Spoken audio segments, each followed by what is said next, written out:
সরস্বতী পূজা মানে বাঙালির কাছে প্রেম। তো তোমার প্রেমটা কেমন কাটতো ছোটবেলায়?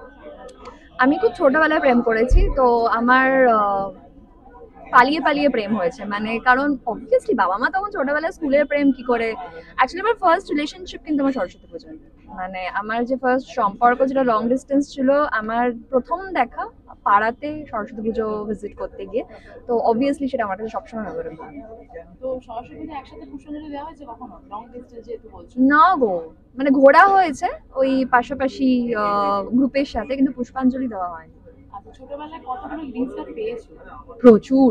আমি ফার্স্ট ইয়ার অব্দি পেয়েছি এরকম, দরজার তলা দিয়ে কার্ড দিয়ে গেছিল, সেটা মার হাতে পড়েছিল। তারপর তারপরে পেটানি খেয়েছিলাম, প্রচুর পেটানি খেয়েছি আমি। কেমন লাগতো তখনকার দিনটা আর এখনকার দিনটা? এখন বুঝতে পারি না, আমি টু বি ভেরি অনেস্ট, এখন প্রেমের ডেফিনেশন পাল্টে গেছে। এখন আমার মনে হয় খুব অনেস্টির সাথে যে সম্পর্কগুলো ছিল আগের মধ্যে, যে পিওরিটি ছিল, সেটা অনেকটা আমাদের দোষ দেওয়া যায় না, যেভাবে যুগ চেঞ্জ হয় সেভাবে প্রেমও চেঞ্জ হয়ে যায়। তো ভালো, এখনো যেরকম হচ্ছে পিওরিটিটা থাকলে ভালো, অনেস্টিটা থাকলে ভালো। দর্শককে কি বলবো, প্রেমে পড়া বারণ, প্রেমের সময় লঞ্চ করছে। প্রেমে সত্যি পড়া কি? বারণ একদমই না, কিন্তু প্রেমটা বুঝে শুনে করো, যেন পরে ঠকতে না হয়। আর তোমার জীবনে কি চলছে বলো? কোনটা হচ্ছে, প্রেম না কাজ? প্রেম কাজ সবই।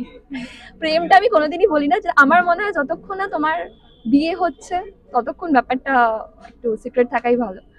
আর কাজ ডিফ্রিজ রিলিজ করছে মার্চ বা এপ্রিলে, আর আমি ফেব্রুয়ারিতে একটা ফিচার ফিল্মে শুট করতে যাচ্ছি। আর অনিন্দার সাথে অপোজিটে তোমার কাজ করতে দেখা গেছে। তো তখনকার এক্সপিরিয়েন্স আর এখন ওকে এরকম চরিত্রটা দেখার এক্সপিরিয়েন্সটা কেমন?